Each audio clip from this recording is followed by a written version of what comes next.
हरे कृष्णा, राधे राधे। माघ मास हिंदू धर्म में अत्यंत पवित्र माना जाता है और इसकी महिमा को विस्तार से समझाने के लिए स्कंद पुराण में माघ महात्म वर्णित है। इस ग्रंथ का 27वां अध्याय विशेष रूप से पुण्य, तपस्या और भक्ति भाव से जुड़े महत्वपूर्ण विषयों पर केंद्रित है।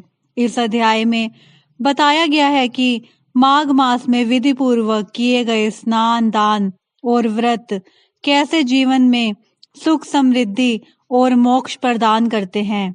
इसमें एक ऐसी कथा वर्णित है जो बताती है कि किस प्रकार एक साधारण व्यक्ति भी माघ मास में ईश्वर की भक्ति और सत्कर्मों द्वारा परम गति को प्राप्त कर सकता है।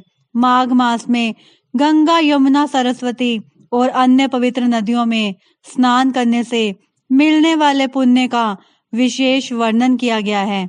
भगवान विष्णु और शिव की उपासना से व्यक्ति कैसे अपने पापों से मुक्त होकर मोक्ष को प्राप्त कर सकता है, इसका सुंदर वर्णन मिलता है। इस अध्याय का सार यह है कि माघ मास में तन, मन और वाणी से पवित्र होकर किए गए पुण्य कार्य जीवन और मृत्यु के बंधनों से मुक्ति दिलाने वाले होते हैं। यह अध्याय भक्तों को प्रेरित करता है कि वे इस पावन मास में अधिक से अधिक धर्म कर्म करके ईश्वर की कृपा प्राप्त करें।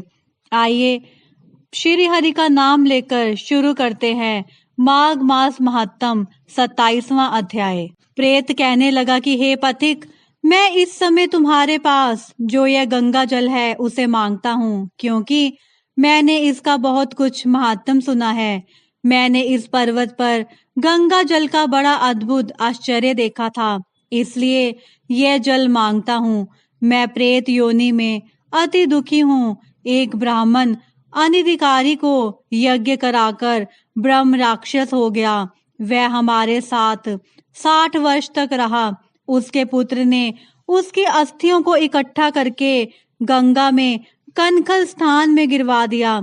उसी समय वह राक्षस सत्व त्याग कर सदित्य को प्राप्त हुआ। मैंने प्रत्यक्ष देखा है, इसलिए मैंने तुमसे प्रार्थना की है। मैंने पहले जन्म में तीर्थ स्थानों में बड़े बड़े दान लिए थे और उनका प्रायश्चित नहीं किया था। इसी से मैं हजारों वर्ष तक इस प्रेत योनि, जिसमें अन्न और जल मिलना अति दुर्लभ है, दुख पा रहा हूँ। इस योनि में मुझको हजारों वर्ष बीत गए।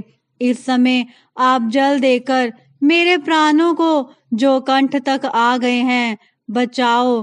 कुष्ठ आदि रोग से भी मनुष्य प्राणों को त्याग करने की इच्छा नहीं करता।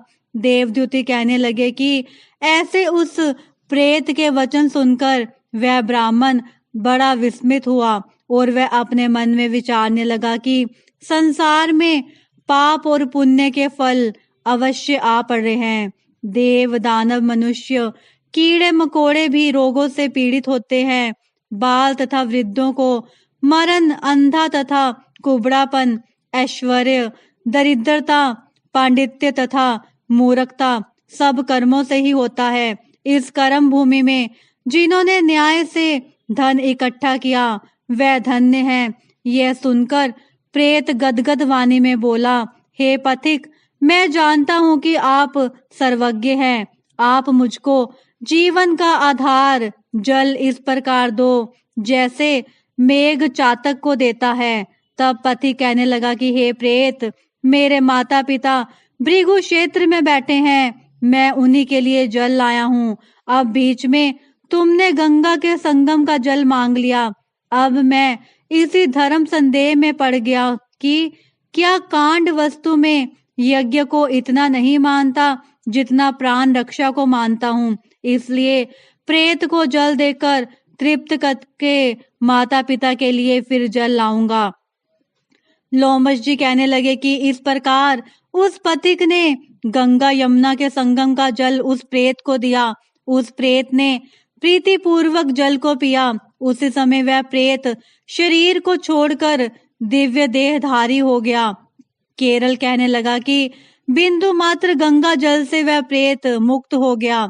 हम समझते हैं कि ब्रह्मा जी भी इस जल के गुण का वर्णन नहीं कर सकते, नहीं तो महादेव जी इस जल को मस्तक पर क्यों धारण करते। इस संसार में जो मनुष्य काया वाचा और मनसा के पापों से रंग गए हैं, वह गंगा जल के बिना नहीं धुलते। गंगा जल के सेवन से मुक्ति सदा सन्मुख खड़ी रहती है। जिसके जल को स्पर्श करते ही प्रेतत्व को छोड़कर मुक्ति को प्राप्त होते हैं। जो गंगा स्नान करता है वह वैष्णव पद को प्राप्त होता है। यदि संबंधी लोग गंगा जल से तर्पण करें तो नरक में रहने वाले पितर लोग स्वर्ग में चले जाते हैं और स्वर्ग में रहते हुए ब्रह्मत्व को प्राप्त होते हैं। गंगा जल के समान और कोई मुक्ति का साधन नहीं।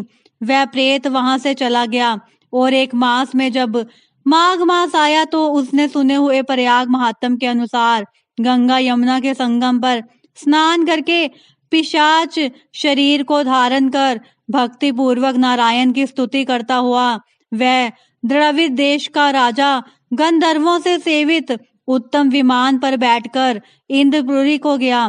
सो हे द्विज, यह इतिहास पापों का जल्दी ही नाश करता है। इसमें धर्म का ज्ञान होता है। यह पुण्य यश तथा कीर्ति को बढ़ाने वाला है, ज्ञान तथा मोक्ष का देने वाला है। तुम भी सौदित्य पाने के लिए प्रयाग चलो। वहां पर हम ऐसा स्नान करें जो देवताओं को दुर्लभ होता है। वहां पर श्राप से पैदा हुआ पिशाचपन सब नाश को प्राप्त हो जाएगा। इस प्रकार लोमश जी के मुख से अमृतमय मधुर कथा को सुनकर मानो अमृत पीकर सब प्रसन्न हुए और पाप रूपी समुद्र से पार हुए। उन्हीं के साथ सब लोगों ने दक्षिण दिशा को प्रस्थान किया। सब बोलो विष्णु भगवान की जय। हरे कृष्णा जय श्री राधे जय श्री राधे। हरे कृष्णा। आइए अब सुनते हैं माघ मास महात्म 28वां अध्याय।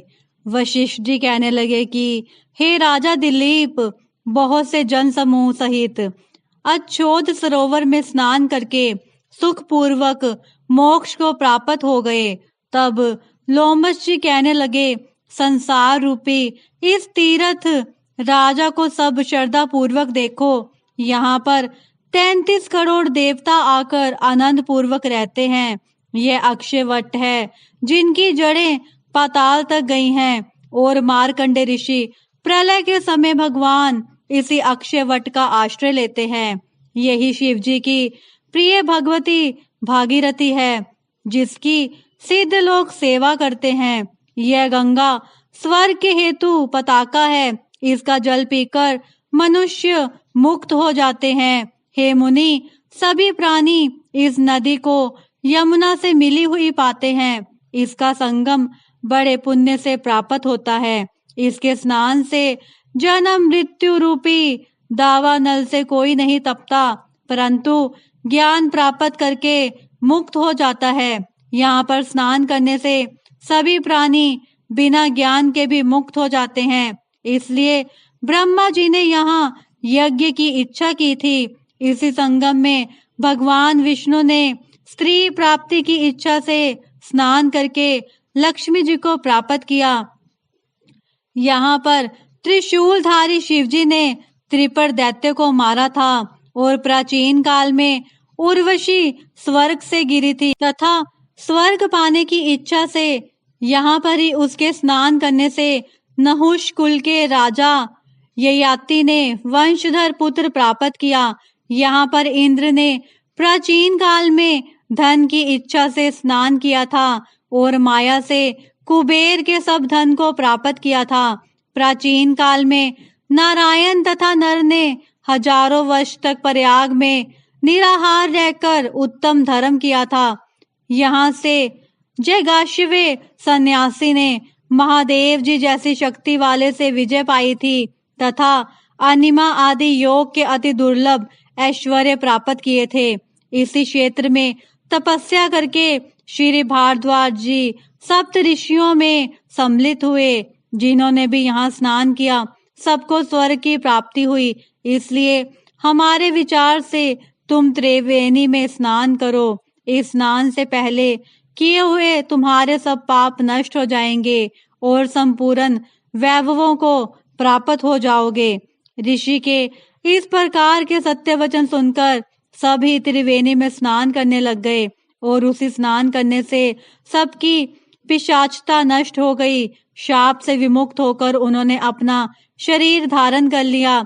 वेद निधि ने अपनी संतान को देखकर प्रसन्नचित होकर लोमश जी को संतुष्ट किया और कहा कि आपके अनुग्रह से ही श्राप से विमुक्त हुए। अब आप इन बालकों के योग्य धर्म को कहिए। लोमश जी ने कहा कि इस युवा कुमार ने वेदों का अध्ययन समाप्त कर लिया है, इसलिए इन कन्याओं के प्रीति पूर्वक कर कमलों को ग्रहण करे। तब लोमश जी तथा अपने पिताजी की आज्ञा से इस ब्रह्मचारी ने 5 कन्याओं से विवाह किया। इन कन्याओं के सब मनोरथ पूर्ण हुए। जिसके घर में लिखा हुआ यह महात्म पूजा जाता है, वहां नारायण ही पूजे जाते हैं। पुष्कर तीर्थ में, प्रयाग में, गंगा सागर में, देवालय में, कुरुक्षेत्र में तथा विशेष करके काशी में इसका पाठ अवश्य करना चाहिए। पुष्कर तीर्थ में ग्रहण के अवसर पर इसके पाठ का दुगना फल मिलता है और मरने पर वैष्णव पद को प्राप्त होता है।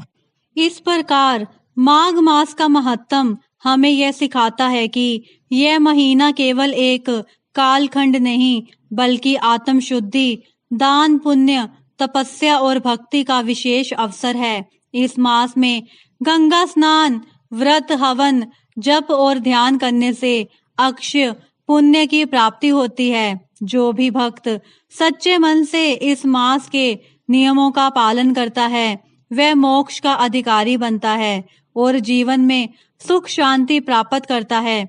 माघ मास में किए गए पुण्य कर्म न केवल इस जन्म को संवारते हैं बल्कि अगले जन्म में भी शुभ फल प्रदान करते हैं। इस मास की महिमा स्वयं भगवान श्री हरि और महादेव ने भी गाई है।